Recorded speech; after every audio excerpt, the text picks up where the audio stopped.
사무엘하 11장 14절에서 21절까지 말씀, 끝까지 충성한 자를 기억하시는 하나님이란 제목으로 하나님의 말씀을 받도록 하겠습니다.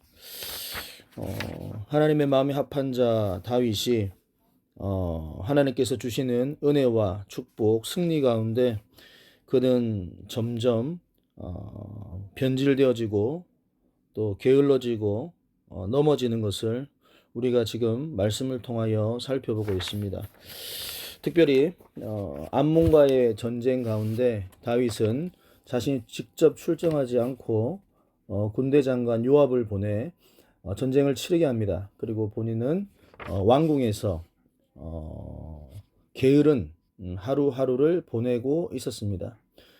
그 가운데 밧세바 사건이 일어나게 되죠.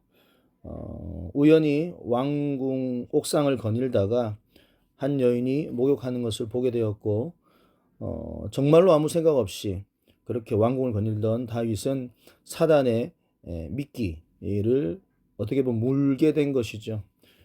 그리고 그는 비참하게 이제 사단의 노예가 되어서 끌려다니는 모습을 우리가 지금 살펴보고 있습니다. 오늘 본문의 내용은 이제 밧세바를 범하고 그리고 밧세바가 임신을 합니다. 그래서 그 임신한 밧세바의 그 모든 이 상황을 덮기 위해서, 자신의 죄악을 덮기 위해서 남편이 우리아를 부르죠. 요압을 통해서. 그래서 어제 말씀해 보면은 그 우리아를 밧세바와 동침하도록 그렇게 집으로 보냈지만 놀라운 믿음의 사람 우리아는 그렇게 할 수 없다. 언약궤와 이스라엘과 유다가 양형 중에 있고 내 주 요압과 내 왕의 부하들이 바깥들에 진치고 있거늘 내가 어찌 내 집 가서 먹고 마시겠는가. 그렇게 거절을 합니다. 그리고 다윗은 한 번 더 그를 술 취하게 만들어서 집으로 보내려고 했지만 그는 끝끝내 집으로 돌아가지 않았습니다. 어떻게 보면 다윗이 멈출 수 있었어요. 충정스러운 우리아의 모습을 통하여 다윗이 깨닫고 하나님 앞에 회개하고 돌아설 수 있는 기회가 분명히 주어졌습니다. 하지만 다윗은 하나님의 사인, 하나님의 기회를, 돌이킬 수 있는 기회를 그는 또 걷어찹니다. 그리고 오늘 본문에 보면은 이제 그 우리아를 어떻게 하면은 이제 죽일 것인가, 그를 죽여야겠다고 생각한 것입니다. 그래서 편지를 씁니다. 그리고 군대 장관 요압에게 우리아의 손에 그 편지를 들려 요압에게 보내게 되고요. 그 편지의 내용 그렇습니다. 우리아를 맹렬한 싸움에 앞세워서 그를 죽게 하라. 실제로 그 편지를 받은 요압이 그 전쟁 가운데 우리아를 맨 앞장 세워서 그리고 죽게 만드는데 17절에 보면 다윗의 부하 중 몇 사람이 엎드려졌다. 이런 말씀이 있습니다. 다시 말하면 우리아만 죽은 것이 아니라 다윗의 유능한 군사들 또한 죽게 됩니다. 이제 그 일로 말미암아 요압이 다윗에게 징계를 받을 것을 두려워해서 전령에게 이렇게 왕에게 말하라고 말합니다. 다윗 왕이 왜 부하들이 이렇게 많이 죽었는가 물어보면 21절 마지막 부분에 보면 왕의 종 햇사람 우리아도 죽었나이다. 꼭 이렇게 말을 하라고 그렇게 요압이 명령하는 말씀으로 오늘 본문이 마무리되어지는데요. 오늘 이 말씀을 통하여서 우리가 좀 몇 가지 좀 살펴보자면 17절에 이제 어떻게 보면은 이 우리아는 정말로 다윗에게 있어서는 충직한 부하요, 믿음의 사람이요. 23장 39절에 보면 다윗의 37인의 용사 중 한 사람이었다라고 기록되어져 있습니다. 정말로 다윗에게는 소중한 사람이었고 군인이었습니다. 하지만 자신의 죄를 숨기기 위하여 그리고 또 밧세바를 합법적으로 취하기 위하여 그는 우리아를 죽이는 자리까지 나아가는 것입니다. 이 첫 번째로 오늘 본 말씀을 통하여서 우리가 좀 살펴볼 부분은 우리아의 죽음을 하나님께서 허용하셨다는 것입니다. 우리아는 의인이었습니다. 우리아는 정말로 다윗에게 소중한 사람이었고 또 하나님의 나라 입장에서는 참 귀한 사람이었습니다. 의인이었습니다. 하지만 그의 죽음의 모든 과정들을 살펴보면 너무나도 억울한 죽음이었습니다. 변질되어져 버린 타락한 다윗의 악한 계략에 넘어가서 탁월한 장수였던 그가 한마디로 개죽음을 당한 겁니다.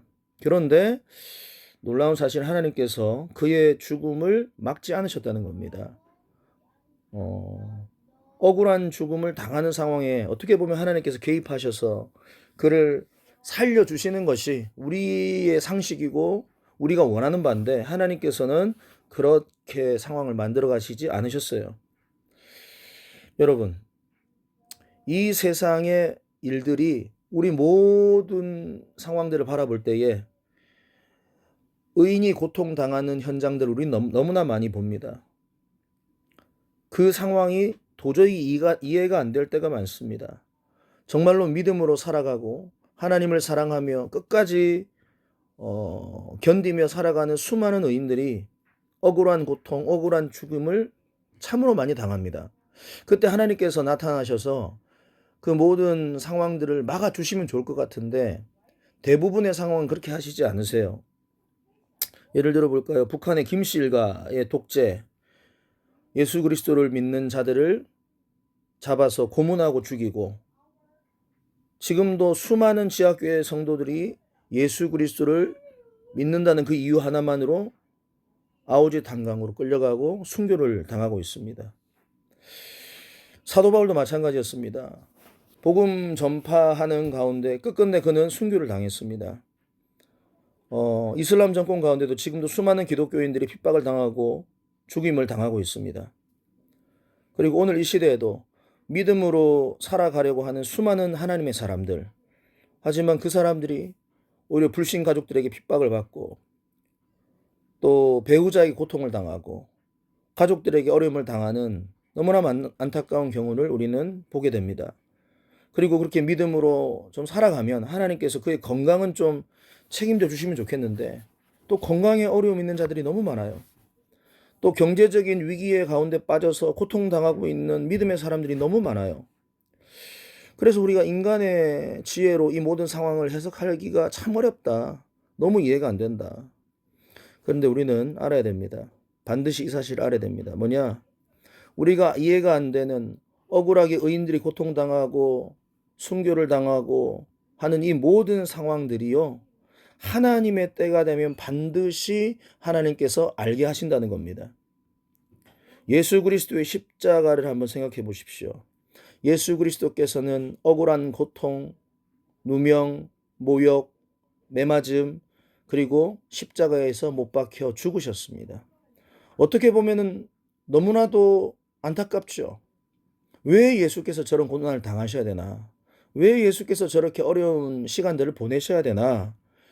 수많은 사람들이 그 당시에도 십자가에 매달린 예수를 조롱하고 비웃었습니다. 네가 이스라엘 왕이냐? 내려와 봐라. 그런데요, 그 당시 때는 그 예수 그리스도의 십자가의 죽으심이 이해한 사람이 없었어요. 하지만 그 십자가의 죽으심이 있었기 때문에 오늘 우리가 하나님 앞에서 자녀가 될 수 있었습니다. 이것이 바로 하나님의 구원 계획이었다는 거죠. 당시에는 이해할 수 없는 상황들, 사람들, 조건들이 너무 많습니다. 아무리 우리가 이해하려고 해도 이해가 안 되는 그 상황 속에서 우리는 어떻게 될 것인가? 그러면 우리 하나님의 신실하심을 믿고 우리 하나님의 선하심을 바라보며 오늘 우리는 믿음으로 인내하며 하루하루를 살아가야 됩니다. 갈라디아서 6장 9절 말씀처럼 우리가 선을 행하되 낙심하지 말지니 때가 이르면, 우리 주님의 때가 이르면 반드시 거둔다고 주님은 말씀하셨습니다. 사랑하는 성도 여러분, 오늘도 이해할 수 없는 하나님의 이 고난의 악한 상황 가운데 우리를 내어버려 두신 것 같은 그런 상황 속에서도요, 여러분 포기하지 마십시오. 우리 하나님께서는 반드시 하나님께서는 일을 하고 계시고 주님의 때에 놀라운 그 결과를 우리에게 보여주실 겁니다. 그때까지 우리가 믿음으로 주님의 말씀 붙들고 말씀과 기도로 승리하는 주의 백성들 되시길 바랍니다. 그리고 또 하나의 다윗의 안타까운 모습을 우리가 바라볼 수 있죠. 다윗은 한번 그가 이제 죄의 길로 빠지게 됨으로 말미암아 이 죄를 덮기 위해서 더 큰 악을 쓴다는 거예요. 더 큰 악을 사용한다는 겁니다. 더 그 정도와 깊이가 심해져 가고 있는 겁니다. 어떻게 보면 하나님께서 우리야라는 충직한 인물의 모습을 통하여 다윗을 흔드신 겁니다. 회개할 수 있는 기회를 주신 겁니다. 그럼에도 불구하고 다윗은 그 우리야의 모습을 무시하고 못 본 채 합니다. 그리고 끝까지 자신은 아무에게도 자신의 죄악이 들키지 않을 수 있다는 자신감으로 계속해서 더 악한 길로 나아갑니다. 사랑하는 성도 여러분, 그러면 그 길로 간 다윗의 안타까운 그 징계의 모습들을 우리가 너무 잘 알고 있습니다. 너무나도 많이 다윗이 징계를 받고요. 다윗의 삶이 아팠습니다. 너무나도 고통스러웠습니다. 여러분, 우리는 그 길로 가지 말아야 됩니다. 하나님께서 지금이라도 우리의 삶 가운데에 우리의 죄악을 멈추게 하시고 사인을 주시고 회개케 하시면 우리 이제 그 자리에서 돌아서는 것이 은혜입니다. 베드로가 돌아선 것이 은혜입니다.